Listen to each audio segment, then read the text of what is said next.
condemn all types of racism and acts of violence. Peace to all Americans. Mo, this coming in the form of a tweet. You remember how difficult a moment this was for the entire country just a year ago.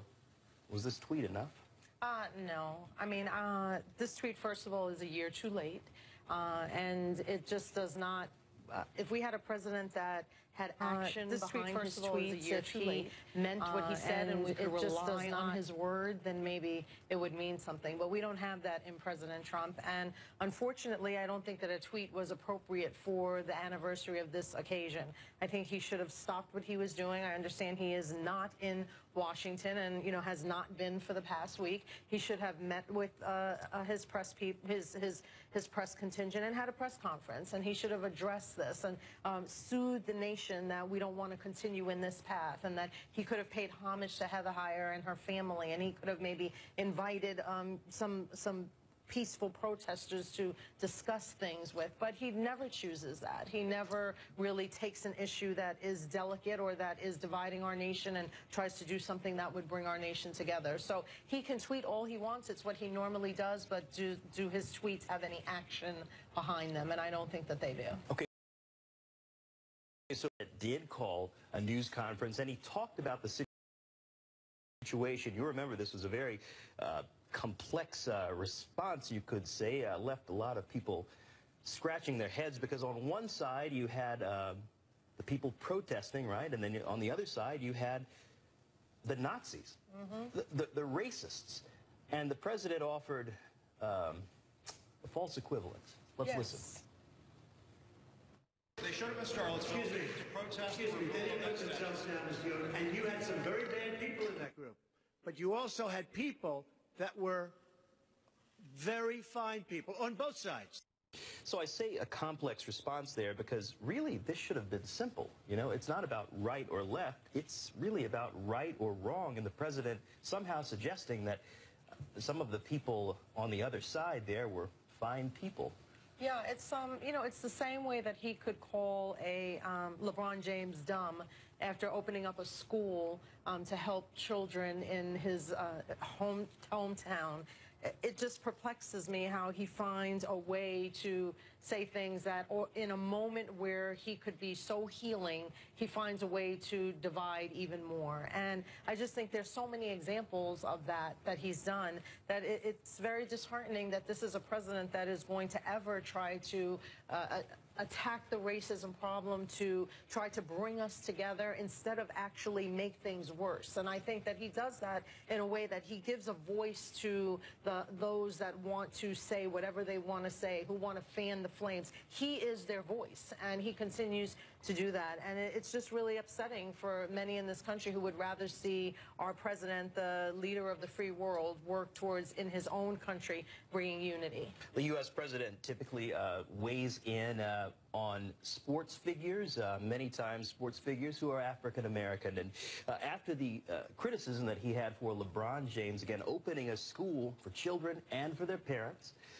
the president, of course, criticized, and then Keith Boykin, a commentator who's been on our air, offered this tweet that has gained some traction. Let's pull it up here. The tweet basically saying, in Trump's world, Obama, Kenyan, LeBron James, dumb, Don Lemon, dumb, Maxine Waters, low IQ. It goes on and on. You get the gist. A lot of people see that tweet and they say, that's right on the nose.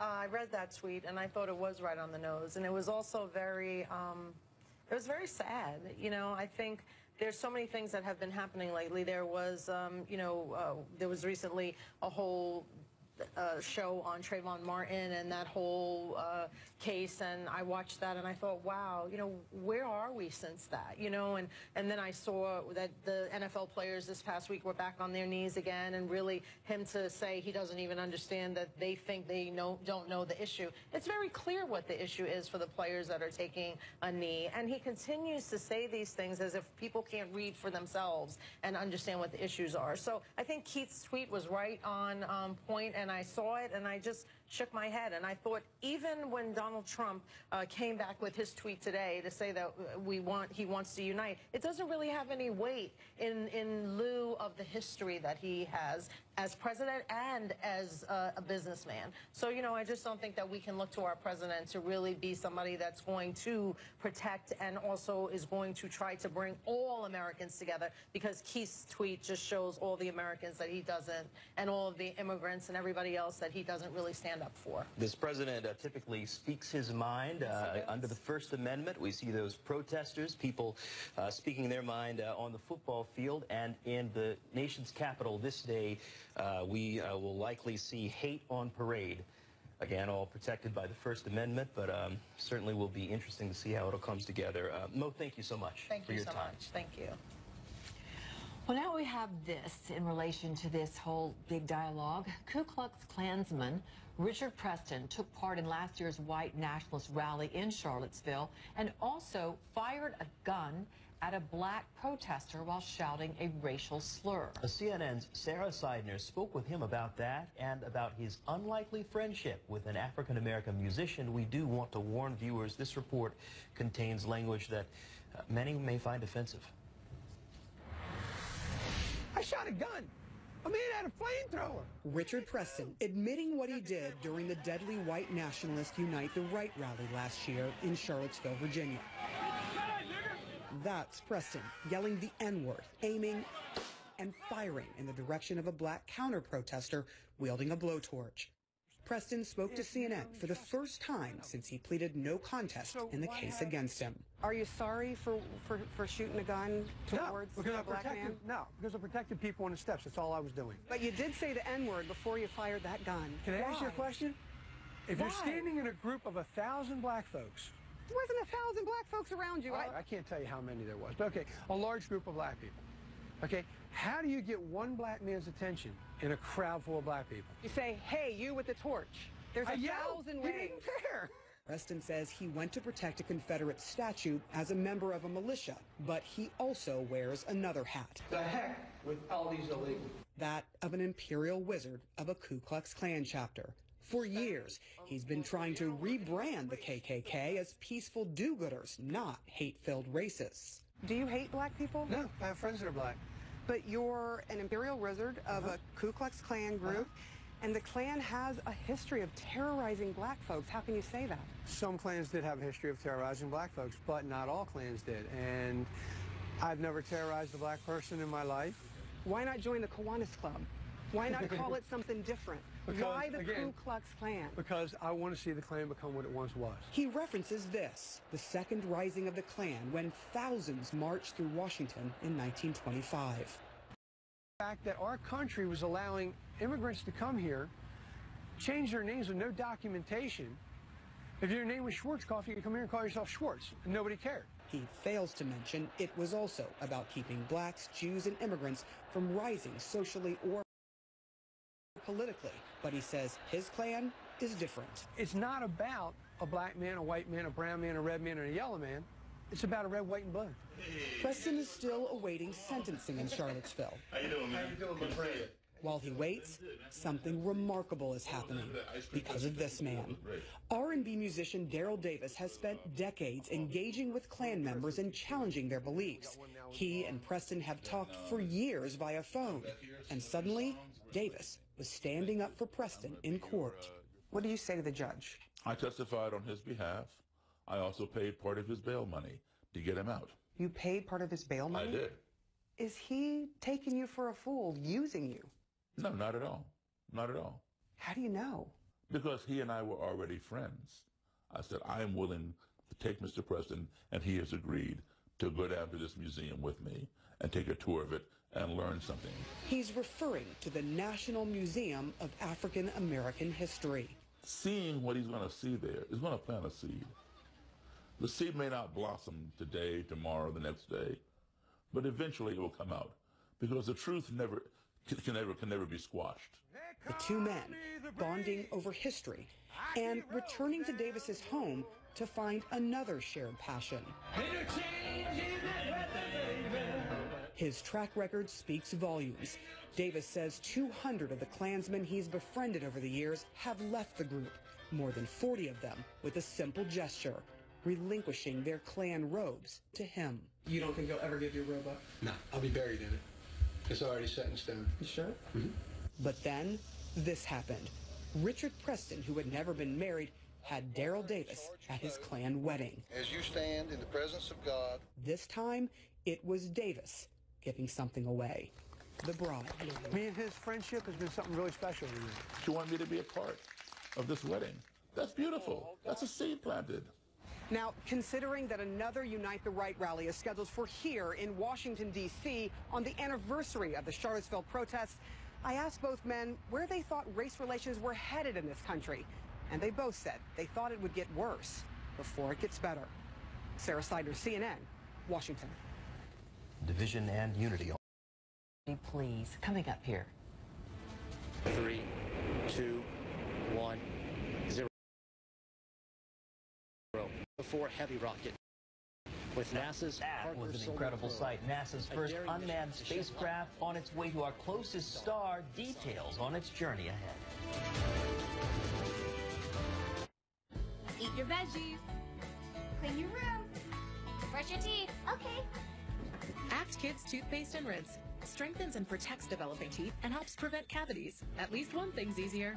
Act Kids. Kids love it, cavities don't. Plaque psoriasis can be relentless. Tremfya is for adults with moderate to severe plaque psoriasis. I'm ready. With Tremfya, you can get clearer and stay clearer. In fact, most patients who saw 90% clear skin at 28 weeks stayed clearer through 48 weeks. Tremfya works better than Humira at providing clearer skin, and more patients were symptom-free with Tremfya. Tremfya may lower your ability to fight infections and may increase your risk of infections. Before treatment, your doctor should check you for infections and tuberculosis. Tell your doctor if you have an infection or have symptoms such as fever, sweats, chills, muscle aches, or cough. Before starting Tremfya, tell your doctor if you plan to or have recently received a vaccine. Ask your doctor about Tremfya. Tremfya, because you deserve to stay clearer. Janssen wants to help you explore cost support options. Bug bites, itchy rash. Stop your scratching. Stop your scratching. Relief starts now. Gold Bond Rapid Relief. 2 itch-fighting medicines instantly relieve bug bites and all kinds of summer itches, so you can get back to fun. Gold Bond. Relief starts now. Over the last 24 hours, you've finished preparing him for college. In 24 hours, you'll send him off thinking you've done everything for his well-being. But meningitis B progresses quickly and can be fatal, sometimes within 24 hours.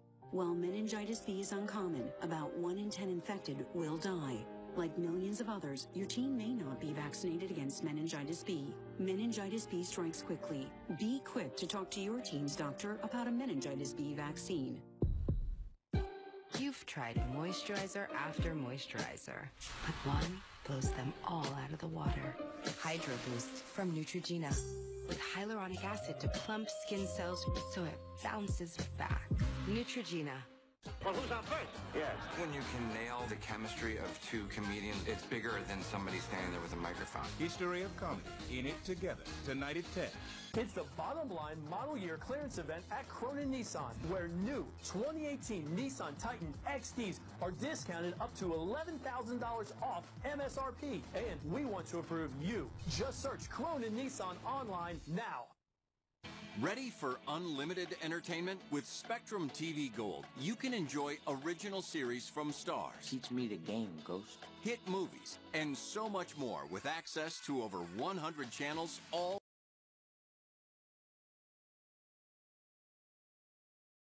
much more with access to over 100 channels, all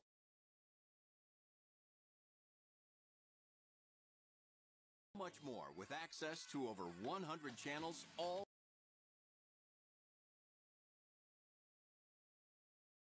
much more with access to over 100 channels, all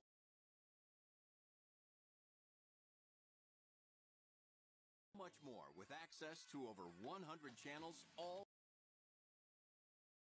also is going to try to bring all Americans together, because Keith's tweet just shows all the Americans that he doesn't, and all of the immigrants and everybody else that he doesn't really stand up for. This president typically speaks his mind under the First Amendment. We see those protesters, people speaking their mind on the football field, and in the nation's capital this day, we will likely see hate on parade. Again, all protected by the First Amendment, but certainly will be interesting to see how it all comes together. Mo, thank you so much for your time. About this cool stuff.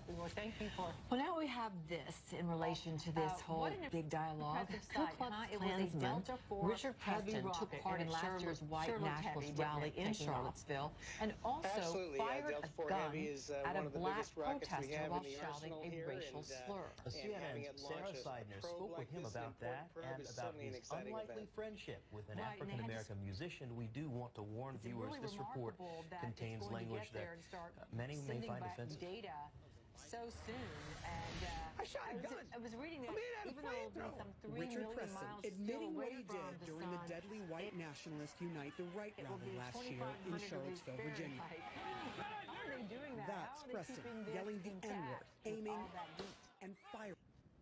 Right, well, we're pretty good at building heat shields, so that's going to protect the sensitive electronics inside of the vehicle as well as the other components. But the sensors outside are going to be looking at the corona of the sun, the atmosphere, if you will, and making some unprecedented direct measurements. Particles streaming away from the sun at supersonic speeds, which was first postulated by Dr. Parker all those years ago, and he was eventually proved right. And so it's neat to see that this probe, which is named after Dr. Parker, who's still alive at the age of 91. Wow. You know, exciting to see us learn more about our star, which is about 4 billion years old and about halfway through its life. And wonderful that he gets to see this happen. Leroy, question for you. How fast is this thing going? Oh gosh, I think it's the fastest spacecraft that we've ever launched. And I believe it's somewhere in the 450 million miles, 1,000 miles an hour, something like that. We'll believe you. Yes, and I think when it gets there, it will be the fastest moving man-made object ever, going 430,000 miles per hour. I mean, okay, I was close. Pretty fast. What big picture things can we learn about star formation? What will they be looking at? This mission, this is going to last several years too, of data. Right. Right. Well, we're going to be looking mostly at the corona because, you know, that's about as close as we can get without melting the spacecraft. And so, interestingly, the corona is about 300 times hotter than what is defined as the surface of the sun. And so it's kind of a mysterious area. The cooler it's going to be. And so hopefully it'll be able to pick up some clues as to what it is about the corona that makes it actually hotter than the defined surface of the sun. So that solar wind, it's going to be making those direct measurements, very exciting stuff. And I'm sure there'll be out of it that we hadn't even anticipated. That would be so exciting. Leroy, just briefly, you mentioned solar winds. Remind people around the world the impact of solar winds, you know, on the United States, on many countries around the world, vital, important equipment. Right, absolutely. So solar wind is they're charged particles streaming away from the sun at supersonic speeds, and of course they impact all the planets in our solar system to varying degrees depending on how far they are away. And in our case, we have a magnetosphere, that is, the Earth has the magnetic field lines